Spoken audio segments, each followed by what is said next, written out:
more of like Isolation Nation survival kit. I don't know if we're going insane, but it was fun. I want something heavy right now. My life is heavy. It's funny how that's tattooed to my brain, but I don't know my times tables. Now you have nothing but time.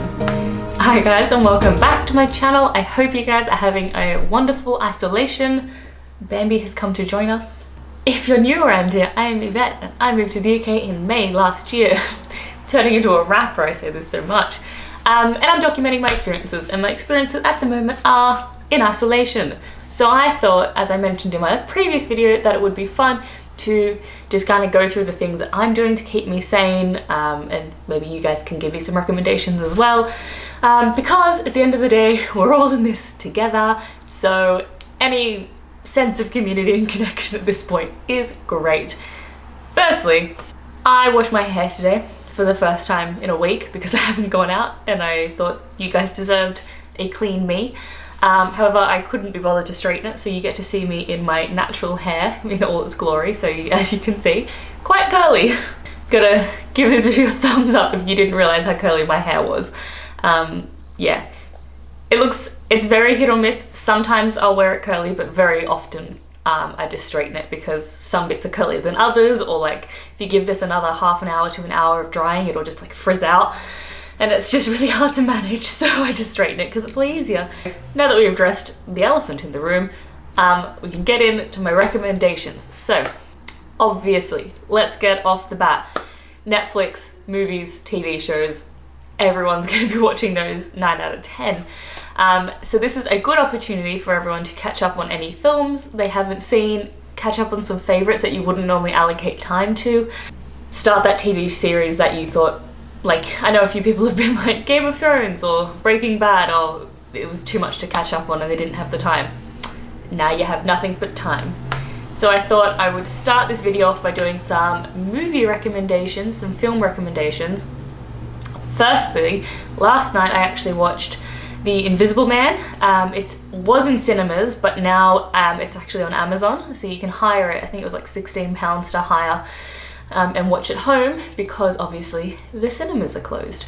So we did that last night. Very good film. I would have seen it in the cinema anyway, so I know the price is not the cheapest, but I want to support an industry that's losing lots of money, because at the end of the day, if an industry is losing money, it'll cut employees, and I would not like that. So very good movie. It's like a psychological thriller about a woman who leaves her abusive partner, but then an invisible man comes and starts tormenting her, and then you find out more from there, but I shan't tell you because they play on the like, is she insane or is she not? And I'm not going to tell you which one it is. But if you've got time and you want to watch something new, highly recommend that.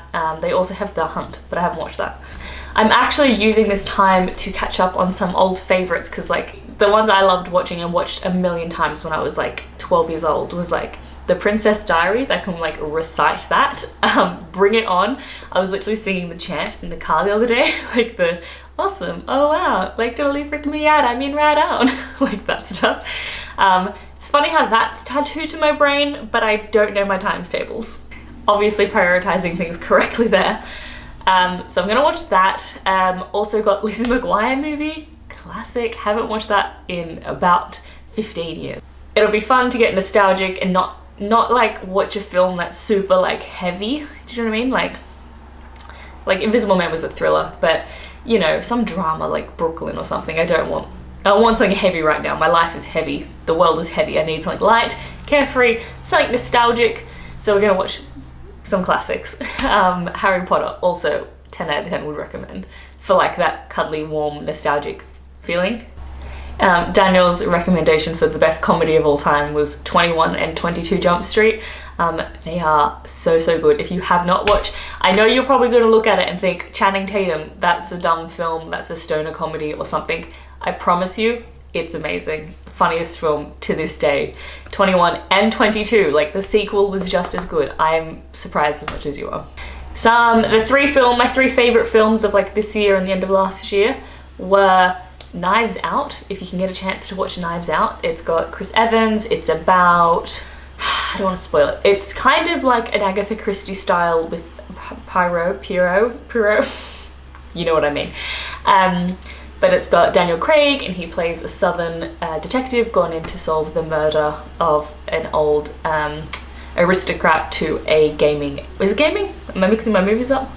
It was publishing. I think it was in publishing.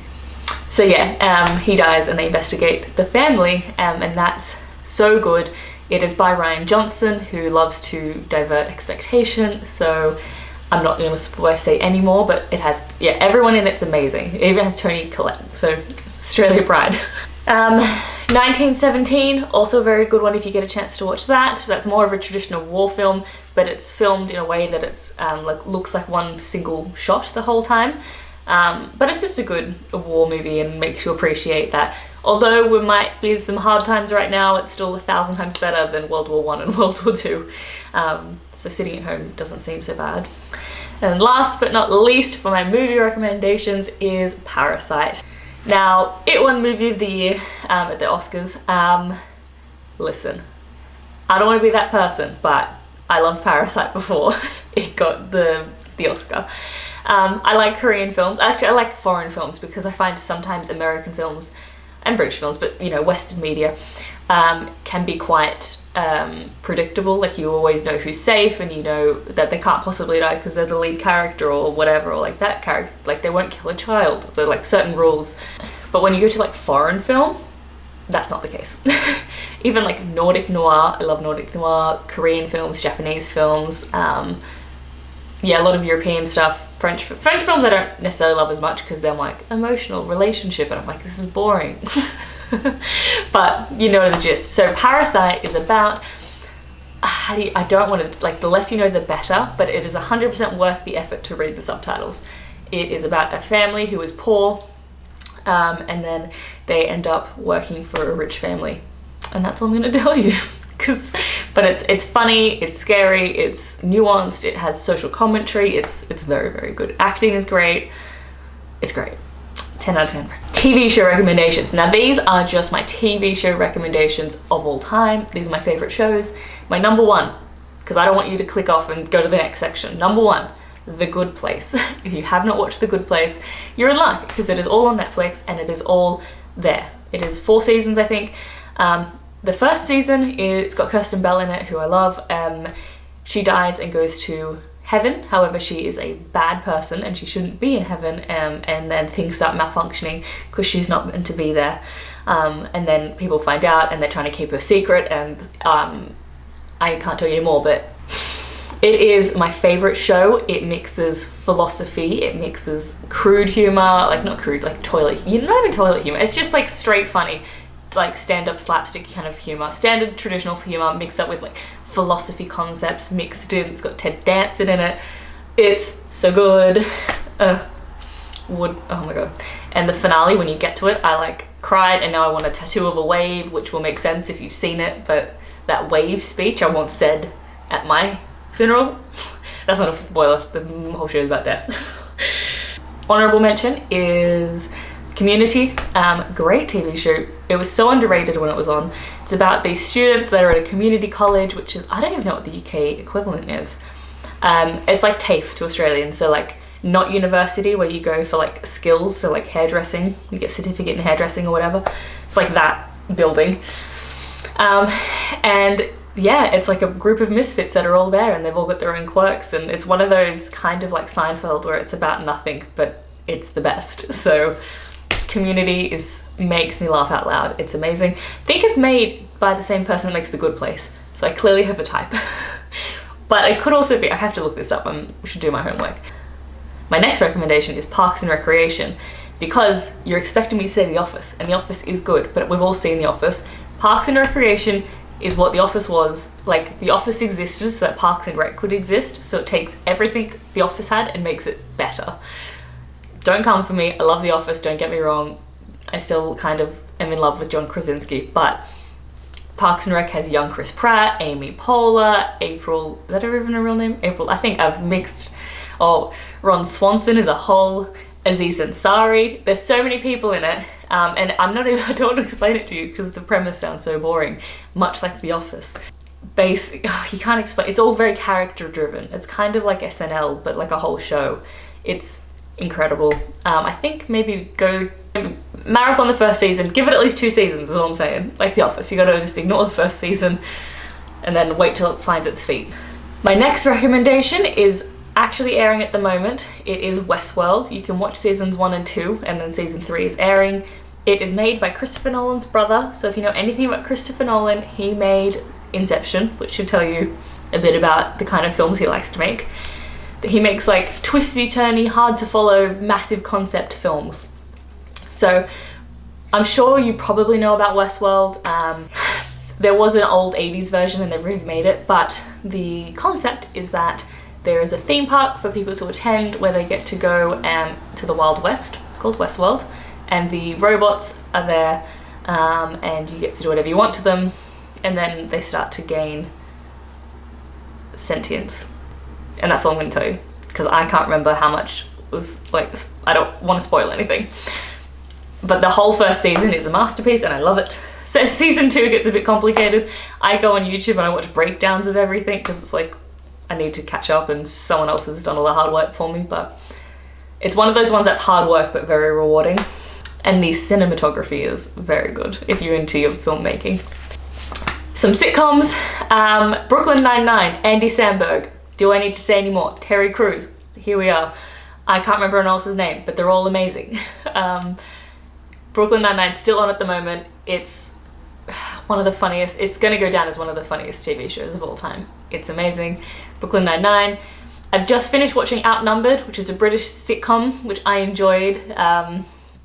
Yeah, it's an older one. It's on Netflix, and I just enjoyed catching up and living British life. It's British TV is much more grounded in like the nuances of life, but I guess that's what Parks and Rec was, but Americans don't really not do that, whereas Outnumbered is just a family, and the little girl Karen makes me laugh so much.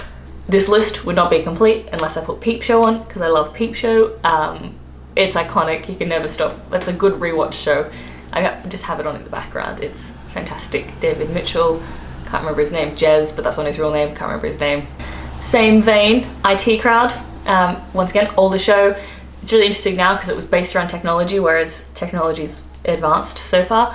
But it's got Richard Ayoade in it, and I love him, and it's a classic. And all these British shows are very few episodes, so you can catch up. Good for marathoning in times like these. I wanted to put this next one on just because people don't talk about it enough. It's Always Sunny in Philadelphia is one of the best shows of all time. It's been going for like 15 seasons. It's got Charlie Day in it, along with Glenn Howison and some others, and it's so low budget, but it's just so brilliantly written. It is on Netflix. Danny DeVito's in it. How could I forget Danny DeVito? Brother and sister and their dad own a bar. Danny DeVito's the dad.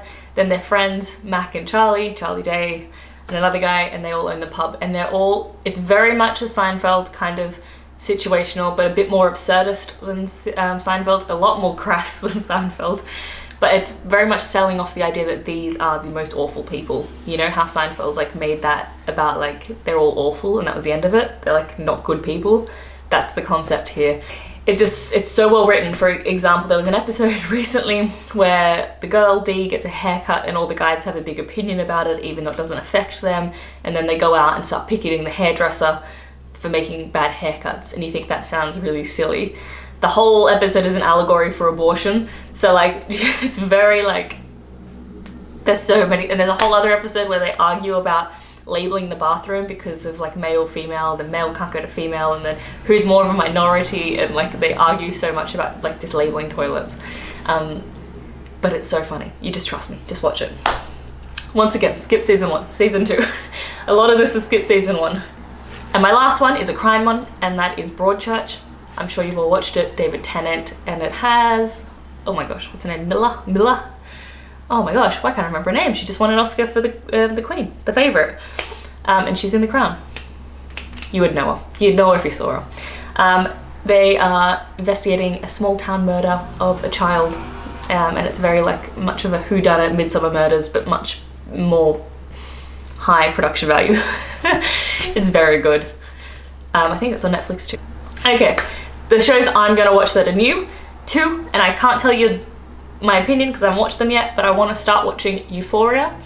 I hear it's a bit like Skins, a bit like the OC, but a bit darker maybe. It has Zendaya in it, so looking forward to that. Haven't watched it, can't tell you about it. Rates really well apparently.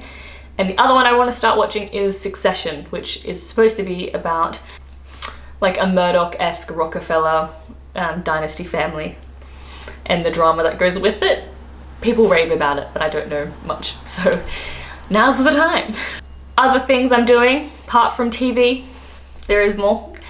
I suggest if you are in an apartment, go for a run. I know at my last video a few of you reached out about the impact of being stuck in isolation has on your mental health.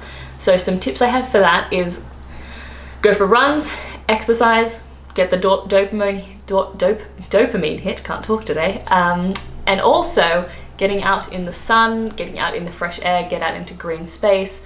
Obviously, disclaimer, don't go anywhere you don't need to be around other people, don't go to enclosed spaces, go somewhere that is remote. So since we were in our house all week for work, we were like, okay, like how do we differentiate, how do you say the word, Daniel? I can't differentiate, why can't I say that? Between work and fun. So we thought, how can we get out of the house without being reckless, but still having fun, but not infecting anyone and still isolating? So we thought we would go on a bit of a hike, a bit of a trail walk in the Chiltern Hills. We're doing the Chiltern Walk.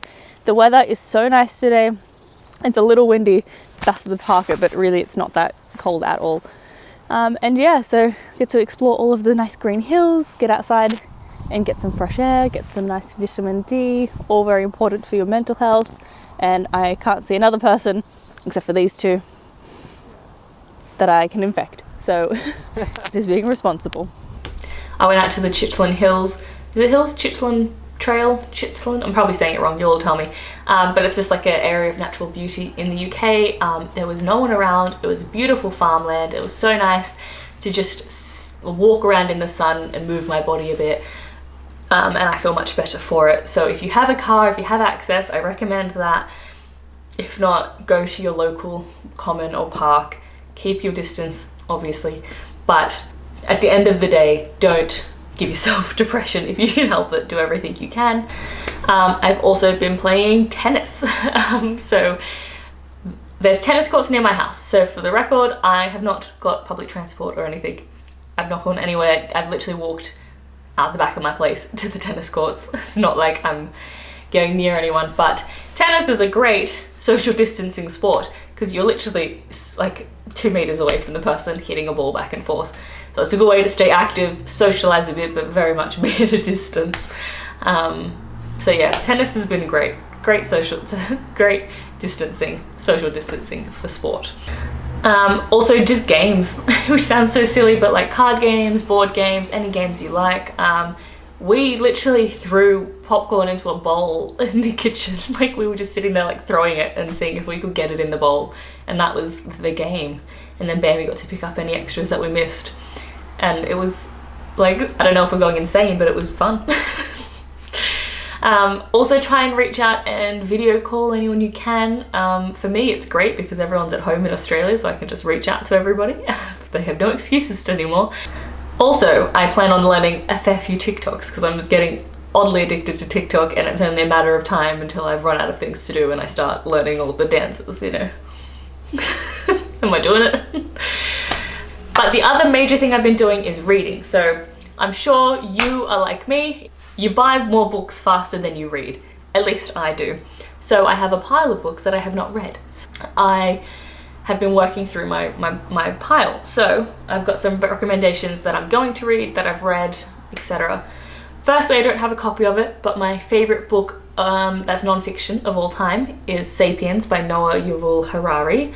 It's very thick, but it's so good. It talks about the development of mankind from evolution to civilization to societies to religion to democracy, economy, everything. And it's just fascinating to see the psychology of how and why things are. This is my massive pile of books. You can, once you finish that one, you can read Lessons for the 21st Century, which kind of builds on that momentum that he built in the first book and talks about where the future is heading after analysing where we've been. So recommend that one. I have also read, I just finished The Secret History. Deceivingly long. It's got like Bible pages, which broke me a little bit, but it is very good. It is about a group of students who are like very rich, kind of like Gossip Girly concept of The People, but they're all bad. Good explaining film, but books. And then the group kills someone, and then they're worried one of the other guys is going to blab, so they kill him too, and then it is literally just watching them derail into insanity basically and seeing how it affects them all. If you liked Normal People by Sally someone, you will love this. It is like that, but a million times better. I enjoyed this one thoroughly. It is a hefty 650 pages though, so be aware of that, but really enjoyed. I've also read In a Dark, Dark Wood. This one I read, it is about someone that there's a mystery about what happened in high school, and she's called to her friend's hen's party, and she doesn't know why she's called to her hen's party because she hasn't spoken to her in years, and then everything goes out in this house in the woods. I shan't spoil it, but good thriller. Don't Tell the Teacher. This one has a twist at the end that like got me good. I thought I knew what was happening and I did not, and I'm normally pretty good at predicting them. Don't Tell Teacher by Susie Quinn. Woman escapes an abusive husband and is in the countryside in England trying to get her son looked after. He's in a school that she thinks is mistreating him, and that's all I'll say. Very good. I had low expectations and it blew me away. This is my to-read pile. I am halfway through Ted Bundy. It's about Ted Bundy, the serial killer, and his case. It is written by a woman who worked next to him at a 911 desk where they used to talk with suicidal patients who were about to kill themselves. So Ted Bundy worked nights talking people away from killing themselves. And then he went back to killing people. Very interesting from that perspective, looking at why he's the way he is and what because she was friends with him because they sat together and worked together. So her opinion of him as a friend and that juxtaposition with him as the monster, and interesting stuff. Sylvia Plath's The Bell Jar, because I needed to read a classic. Haven't read it, but looks like not too much of a read, which will be a nice change after all the hefty ones I've got. I've also got Agatha Christie's And Then There Were None. People often tout this as their favourite Agatha Christie novel, so I look forward to reading this. I love Agatha Christie. I've read Murder on the Orient and some of her others. They're always a good shout. Agatha Christie's always good. I like a mystery when I'm like stressed in times like these because I need something to like engross me. My final two are Circle. We don't know how we're saying this. We're saying Circle. I thought it was called Circle up to about 10 minutes ago, where I've been inventing an L. Based in Greek mythology, about a girl who is born to some Greek gods and she is not up to their standards, so she is thrown out and she lives on her own island. And then Odyssey comes, and then it is Circle. Circe's tale is a vivid epic family rival, love and loss, and the indistinguishable song of a woman burning hot and bright in the darkness of a man's world. So bit of feminist Greek literature there into that. We'll see where that goes. I'll tell you my reviews later if you're at all interested. Head over to my Instagram to find out what I think. Last but not least, I want to read this one most, but it's also my longest, so I'm pacing myself and planning logistically, but The Binding just came out. It is by Bridget Collins. Set in another universe where you get to bind all of your negative memories into a book so that you don't have to think about them. And the protagonist works in the library of the place where you bind the books, and he's sorting the books into the shelves, and he finds a book with his name on it. What's in the book? We don't know. I haven't read it, so but I'm looking forward to it. So those are my book recommendations that I've been reading and to read. If you're at all interested, let me know. I'll tell you what I think about them. But tell me what you think. This is kind of like a favorites video, but more of like Isolation Nation survival kit. Tell me in the comments below any book recommendations. Tell me your favorite book of all time. I love knowing people's favorite books. Favorite book, favorite movie, favorite TV show. Tell me how you're handling the isolation. You enjoying it? Are you seeing it as a time to like learn a new language or read some more books, catch up on the pile that you haven't read? Because I know I am. Give this video a thumbs up if you like it. Remember to hit subscribe so I can see you next time. And once again, thank you so much for watching. Good luck in this apocalypse.